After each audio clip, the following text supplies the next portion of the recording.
Time back here in the studio, Maria Taylor alongside the Hall of Famers Tracy McGrady, Vince Carter, and Carmelo Anthony. In a game with so many different storylines that starts with Wemby being ejected, 8:39 left in the second quarter with the flagrant 2. And then we get to the win with the Timberwolves, and Jaden McDaniels is ready to talk to us, so let's just start with him and the conversation. Jaden, for you guys, I'm just curious. You take us back to the second quarter. We see Wemby go out, and then you guys have an opportunity to tie up this series, obviously. What goes through your mind? What are the conversations you're having when you're prepared to play against Victor the entire game, and he's out during the second quarter? Really just keep being aggressive. I know that even when he's in the game, we try to get in the paint and attack him. So even when their backup big is in, try to stay as aggressive and just make the right reads. And it changes the dynamic of our offense a little bit, but we just got to continue to attack and get in the paint. Jaden, T-Mac here. You had a phenomenal series in that first series. And coming into this series, this is a different challenge. What poses that challenge for you on the offensive end? Because you're struggling with your shot a little bit. Defense has been incredible, but your shot has been struggling a little bit. How you get back to playing and shooting efficiently on the offensive end?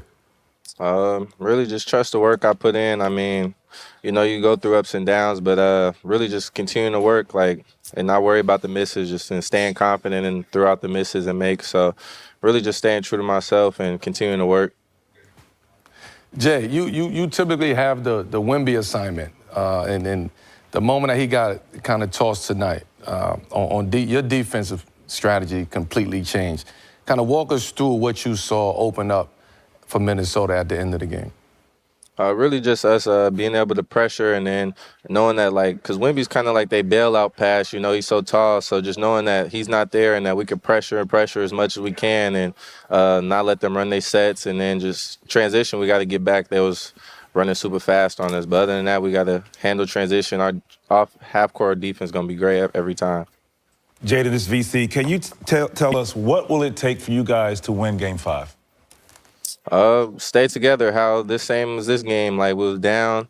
We go through adversity. It don't matter when the time of the game is that we're going through it. Just staying together, staying confident. And whoever's night it is, if tonight is Ant's night, we're going to feed the high hand. And it don't matter. It's the playoffs. Whoever does good, if you do bad, suck it up, and you just got to move to the next one, just win the game. I love that you brought up Ant-Man, 16 points in the fourth quarter. Obviously, he's super clutch, and you always know having that guy on your side, you can probably do anything. Can you speak to the confidence he allows you guys to have going into any series that you play in the postseason? Yeah, he's always feeding confidence, putting that battery in our back. And I'll say just when we get the ball, he's always telling us to be aggressive because they doubling them, and it just makes it more space for us to go attack, find each other. And then he knows he's going to get the rock, and he's going to be able to show out when it's time. So he just trusts us, and we trust him as well. Hey, J-Mac, it's Mother's Day, man. Can we get a shout-out to your mom, and can we get a smile? Yeah, shout out to my mom. Appreciate you. I love you, and appreciate y'all. Thanks, Jaden McDaniels. We always jump waiting for the smile. I can't see y'all, so I can't see y'all. Yeah, there it goes. There's the smile on a Mother's Day. And he got a win for Mama. Congratulations. Yep. We love to see it. Look, 6 players in double figures for Minnesota in this victory, and really shot the ball better than they have so far, 44% from the field. They needed that in this in order to tie it up. They do a great job also protecting that home court, the target center. I think that's very important for them. But let's get into what Naz Reid also meant to this game. There were several times. First of all, he's the one that got hit by Wemby. We saw him get hit maybe twice in the head. We saw him go down with the ankle, but every time he got up, and it was necessary for him to get up, VC, because they needed him down the street. Yeah, when he got back in the game, he had the big drive on Cornette for the layup. He had the big offensive rebound. So that's just understanding how important you are to the team and what is needed regardless of your injury. Yes, most guys are hurt in the postseason, but at the same time, if you still can go out there, and he did that. He got beat up the Dyke. Yeah, he finger rolled him. He finger rolled him into the rim. Yeah, he took a beating tonight, but at the same time, he showed up for the team. Yeah, he has that ability. I was pleased with how he played at the end of this game. But for me, it's because every night poses a different challenge of who is going to step up. And when you go back to Game 1, to me, Julius Randle was phenomenal in Game 1. But we haven't seen that Julius Randle since Game 1, right? And I'm looking at his attempts. Game 1, he had 20 attempts. He hasn't had remotely close to that. Not at all. Go into San Antonio. and knock him off, and I'm sure Wemby is going to be back, they're going to need more from Julius Randle on the defensive side of the ball and also offensively, because Ant-Man is doing everything that he can on the offensive end, and we just don't know how much more he can give us. What frustrated you with Julius tonight? Like, he shied away. I think he had the advantage in the post. If he runs down in transition, get an early post up, things like that. I think that's one of the things that it sounded like you were frustrated with. Yeah. But I think that's, if there's no Wemby, his ability to score in the paint gives them the advantage, and it opens up open shots because he's a great passer. And I think probably on average, Wemby probably maybe sits down 10 or 11 minutes. I think Minnesota has to take advantage of those minutes while he's sitting on the bench. Yep. But for me, with Julius Randle, because he's so big and strong and very talented, I wouldn't be lazy in transition. When we get in that rebound, I'm sprinting, getting ahead of everybody, right? Because that gives me an opportunity to score before their defense is set up. When their defense is set up and Wemby is back there, you're not really getting too many opportunities 15 feet and in, because he's covering all that ground. So for me, especially when Wemby is out. When, you know, Wemby was out, and Julius, for him to get those early post-ups that you recommended, he has to sprint the court. He got to run the court. You mentioned that a couple of times watching the game. Like, why is he at half court when the offense is already ahead of him?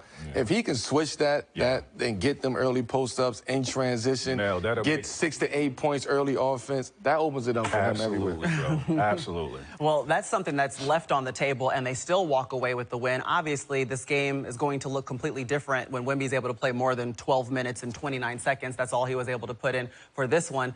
But the Spurs were still in it, though, Melo, throughout this game. I mean, they could have won this game without Wemby, which we've seen them do repeatedly over the course of the regular season as he sat out those 18 games. But what was your takeaway from what we saw from San Antonio without Wemby in this game? Just no Wemby.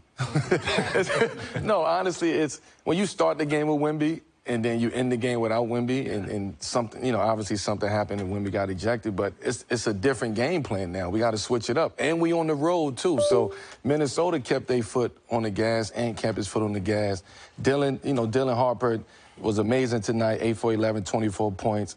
Stephon Castle, I thought De'Aaron Fox kind of went cold, you know, last 5-6 minutes in that fourth quarter kind of hurt them a little bit. But when you talk about Dylan Harper and what he's bringing off the bench, that energy. You talking about getting downhill. He's an attack downhill. He's going north and south. So that allows Stephon Castle to be a lot more aggressive in his role on the team, offensively, also defensively too, because now he can gamble more. He can get in the passing lanes. He can be a little bit more aggressive on the ball. So I think Dylan Harper, his imprint on this game today, even though they didn't win the basketball game, it's a good sign for them going into Game 5. Yeah, well, listen, this is the second time that ultimately the Spurs have had to play without Wemby for extended time in one game. Remember, against Portland, went down with that concussion that happened in the second quarter, and obviously the ejection in the second quarter of this game. Let's hear from their head coach, Mitch Johnson, who's stepping up to the podium to address the media. So it's sounding to me like there's something differently you'd like to see from the officials in the way they officiate him.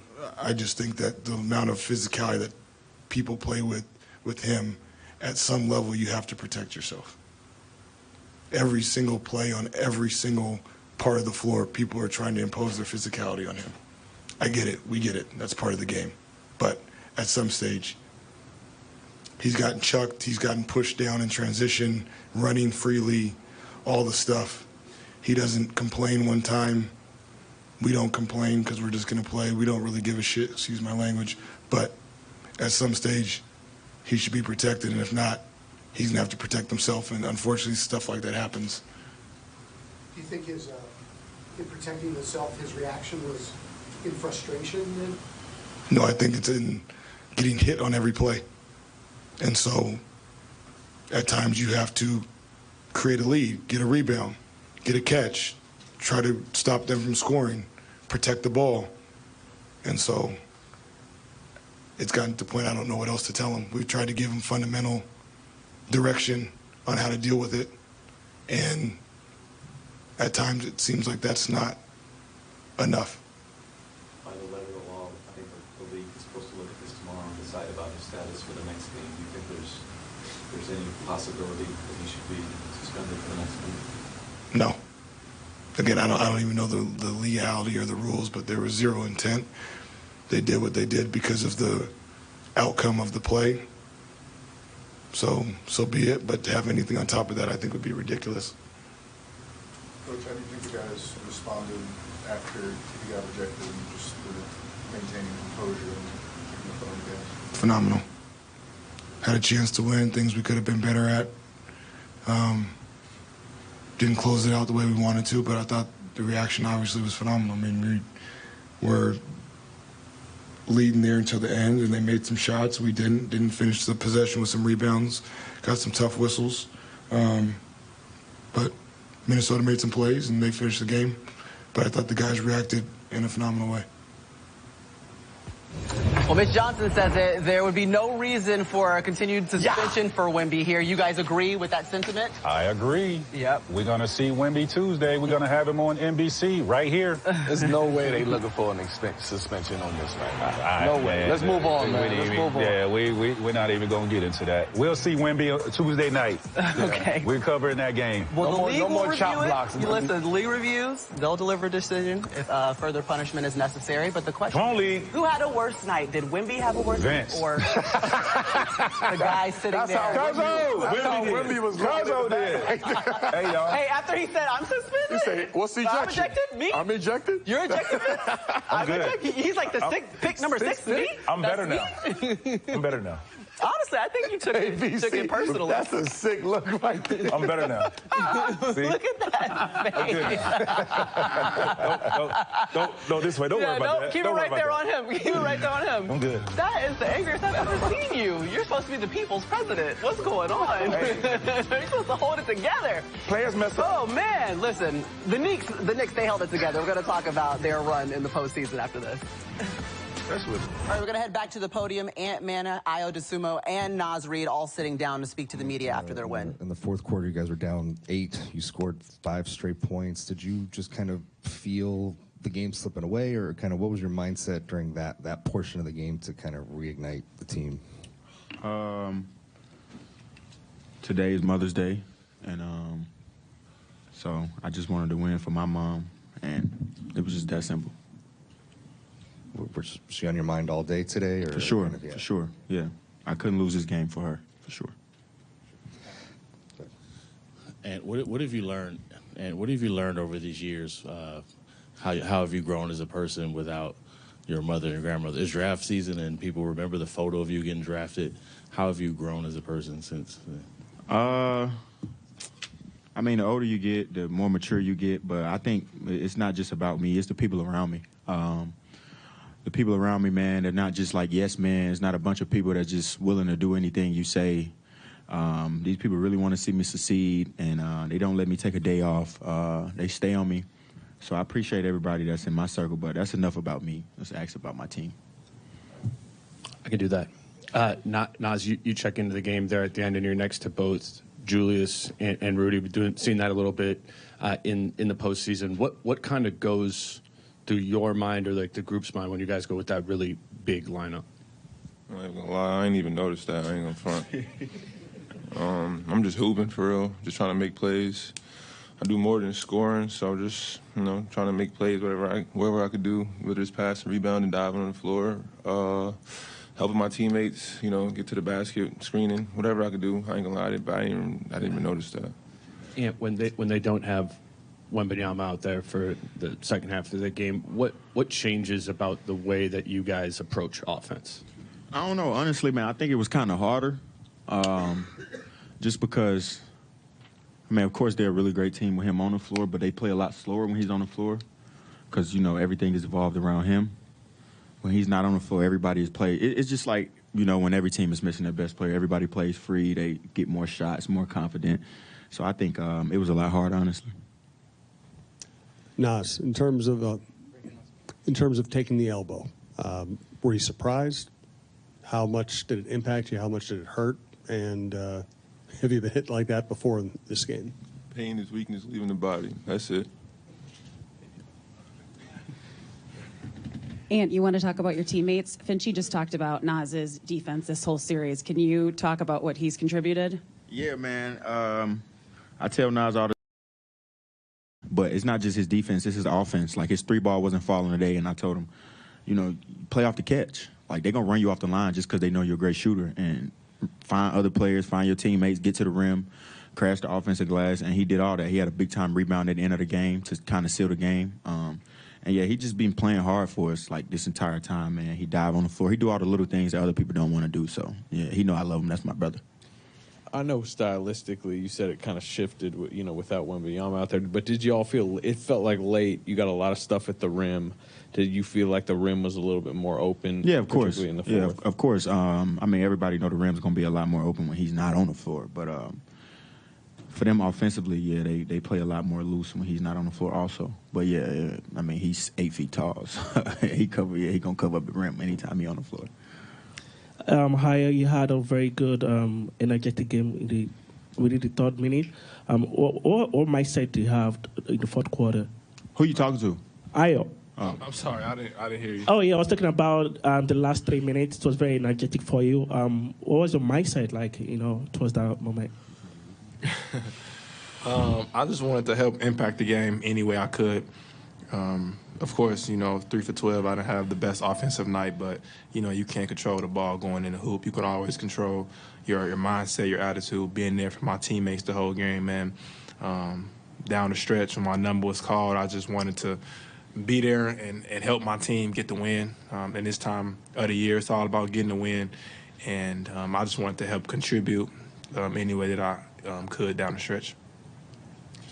All right, so Minnesota gets the win. Just shot the first quarter, man. Knicks, let's get into it. Looking for the sweep against Philly. The only smiles you see were in that pregame warm-up. Yeah, the brooms were already out. Let's get to it. Deuce McBride in for OG Anunoby. Hey, VC, do you mind taking over these highlights for me today? You don't even want to do that. You don't even want to do it. Okay, Cat hit the 3 right there. Okay, yep, he hit a 3. Another 3 right there. A 3 for you. You get a 3. It's your turn. Shamit, you get a 3. You get a 3. You get you a 3. Get you a 3. Okay, hold on. Wait a minute. Let's see. Deuce, you get get another wide 3. open. Wait a minute. The Knicks made 11. You get a 3. Oh,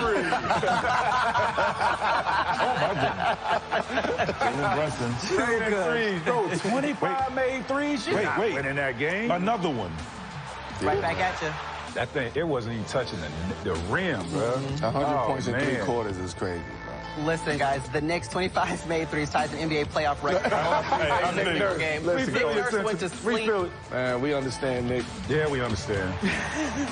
Try again next year, man. Okay, let's talk about how dominating the win was. 144 points, the new franchise record for most points in a playoff game. This was the Knicks' 7th straight playoff win, which is the most consecutive postseason wins in Knicks history, and they are now back-to-back conference finalists for the 2nd straight season. More than impressive. Let's hear what their head coach, Mike Brown, had to say after the game.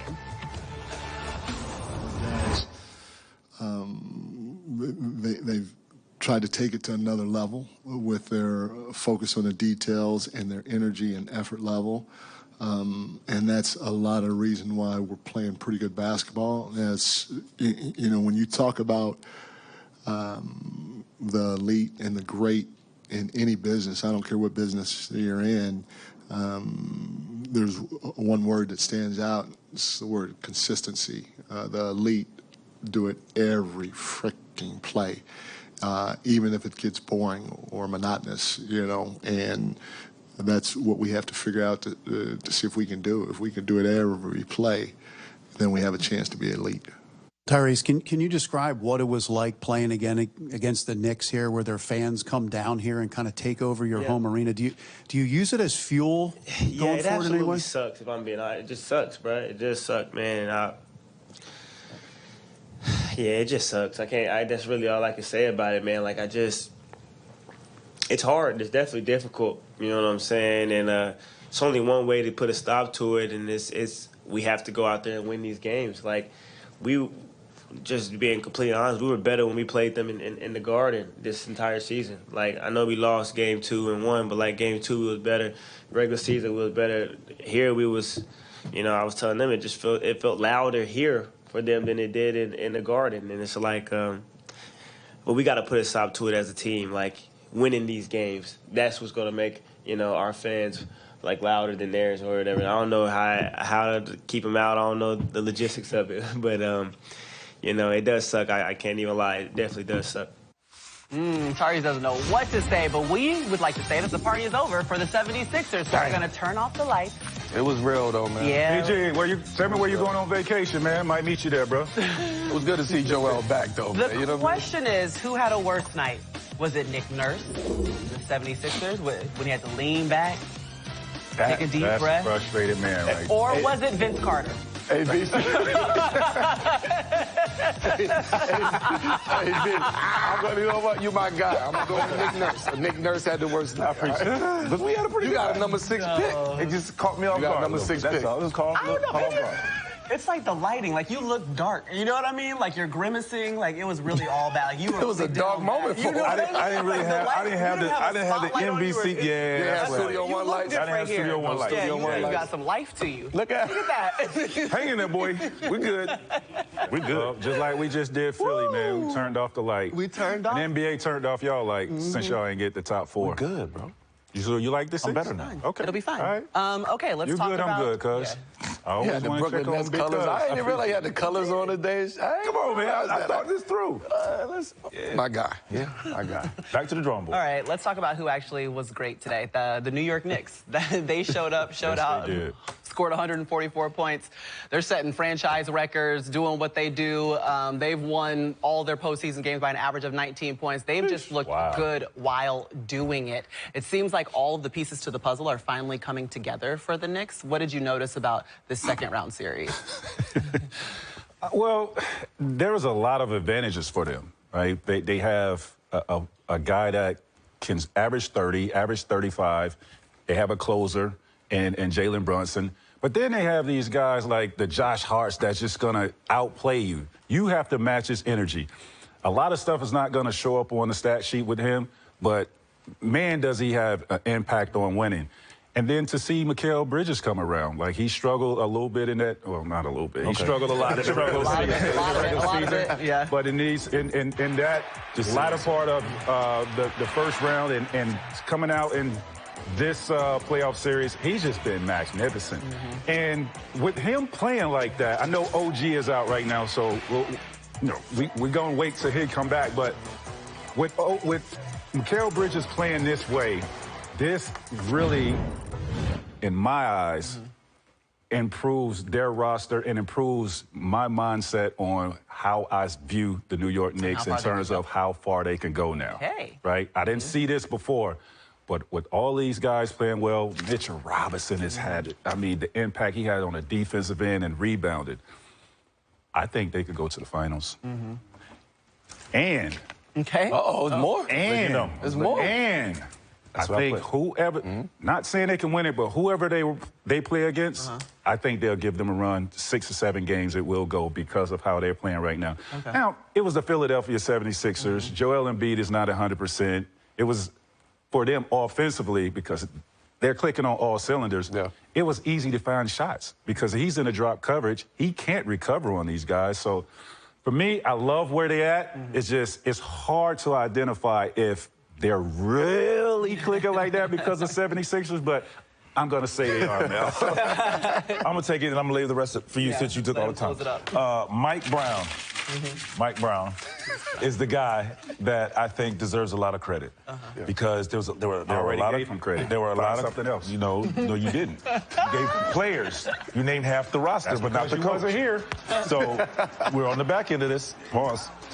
So I think Mike Brown, his willingness to change the look of and the style of the offense, opening up Mikal Bridges' ability to play freely, allowing Cat to be, the facilitator, but opening the floor up to have driving lanes as well, which open up now Deuce McBride shooting, Landry Shamet comes in, and everybody now is playing with confidence. So I heard you say earlier about the conversation we had with Cat not knowing what's his role to I know definitely what I'm supposed to do for this team, and it changed the look in the series. Yeah, this team is, I said it earlier, this team has came together at the right time and got it clicking at the right time. I think one of the biggest adjustments was moving Cat around on the offensive end and putting him at the top of the key and letting him pass the ball and see the court the way he's been seeing the court.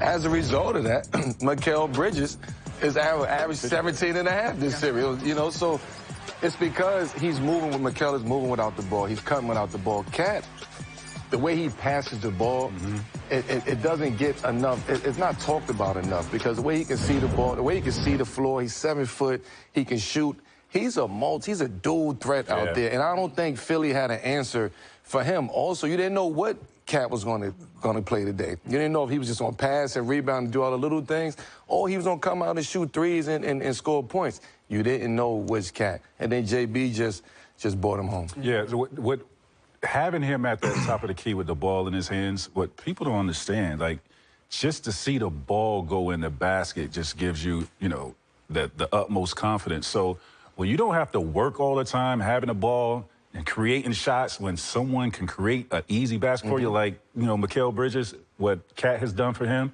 now the jumper is easy. I feel confident taking that jumper, whereas if I don't have no rhythm, I'm a little hesitant about taking some of those shots. And even when I do take, I'm not shooting with confidence. You could tell he's shooting with confidence because he's running full speed and transition up top. He getting out of there. Get out of there, man. He wants it now. So shout out to Mike Brown. Good job, cuz. I said that earlier. There we go. They unlocked Cat in the postseason. 10 assists also in this game. He did. I'm glad we are the only adults in the room, Mello. It's you and I. We're going to take it home. We're going to hold it down. We're not listening to this guy. Out of here. Family feud. Out of here right now. Okay, let's take a quick look at Game 4 lines for the DraftKings Sportsbook between the Pistons and the Cavs. That's coming tomorrow night. Cleveland is favored right now by 3.5 points at home. Okay. Remember, they have not lost at home so far this postseason, okay? All right, we're going to actually break down that game because this is going to be our game tomorrow on NBC and Peacock. We'll see whether or not Harden can have another pivotal game in this. By any means necessary. I can't come out and have 3 shots in the second half or the fourth quarter like he did in I think that was game 2. You can't do that. You have to assert yourself into this game from the beginning. Let the Cleveland Cavaliers know, let the fans know James Harden is here, second round, and I got this team. And that's the mentality that he got to bring. The approach, I think he needs also, I typically say, your stars getting guys involved early. I think tomorrow is James Harden, Donovan Mitchell, first quarter statement. And then from there, you figure out, still, we know when James Harden gets into the paint, he's going to make the right play. I understand that. But if you're going to get somebody going, it should be this guy, Donovan Mitchell. I think when he starts fast, he plays with confidence, and he can do stuff like that. Donovan Mitchell feeling confident, seeing the ball go in the basket is a good thing for their team because it opens up a lot of things. Now he forces Detroit to have to double, to have to put a couple of bodies on him, and then he'll make the right plays from there. But I think starting the game off, it's not, let's get Evan Mobley. No, I need to get Donovan Mitchell going to set up the table for the rest of the I think the way Donovan Mitchell played in the last game, I think he's going to have a lot of attention on him. Yeah. Right? That game plan is definitely going to be different from Detroit's standpoint. As far as James, it's just take care of the ball. Like, we know he could play the game, right? And whatever the defense, whatever that reads, he's going to figure that out. But it's all about taking care of the ball, getting possessions to where they're great shots, right? And get in a rhythm early in the game. So when you get to the fourth quarter, Donovan Mitchell's receiving double teams, all that attention is on him. Now you have your rhythm, and you could be able to close out that game like you did. But it's not, going back to the ISO, the over-dribbling. Get to it, James. Get to it, because when you get to it, you're a great basketball player, and you minimize the mistakes that you make out there. And I think when you make those mistakes, that's when Detroit is at their best. Yeah. Shots are already hard to come by because they're such a daggone great defensive team. What you got? No, I think the difference for Harden between game 2 and game 3 was just that. He stopped trying to hunt the foul, and just like you said, he got to it. He did not try to search because he couldn't beat a guy off the dribble, which he really put himself in harm's way with a lot of turnovers. Game 3 was a totally different approach. It was get 1 or 2 dribbles, get between, double teams, get off the ball, whatever the case, making the right play. That's what I was about to say. When you coming off pick and rolls, depending on how they guard you, if it's a double team, stretch the big out, get off of it, right? Just that simple. And if they're in the drop coverage, make sure your big is setting a great screen to get downhill, and if that big is back further enough, take your mid-range. Just keep it simple. He usually do that, though. Like, this is James Harden we talk about. He usually plays that way, make the right passes, make the right plays. I think he put a lot of pressure on himself. Yeah, to get it done. Yeah. He just struggled early in this series. Remember, they had 20 turnovers. I think it was game 1, and then Detroit scored 25 points off those turnovers. Just one thing to mention. Remember Cade Cunningham? He had those 2 turnovers at the end of the game. I just have a feeling that no matter what in the clutch, he's going to be solid. Yeah, like he's not doing that. It's not doing that. No, He's not doing that. But I think a dose of that is for him. He can't have 8 turnovers. No, as well. You know, you eliminate 8 turnovers. It's a different ball game for the Detroit. And the casual turnovers, right? The uncharacteristic turnovers. You know, guys, I spent my Mother's Day. We love you too, baby. If I had to do it for my baby, this is the only place I would want to be. Happy Mother's Day, everyone. Happy Mother's Day to all the moms out there. Thank you for joining us on NBA Showtime. We hope you enjoyed the show and you enjoyed all of the matchups that you were able to watch today. The Knicks, they rolled, and also the Timberwolves, all tied up 2-2 against the Spurs. Karen. All of them. Just keep naming names. Jaleesa. Shawanda. Hey, man, you mother's be safe out there, baby.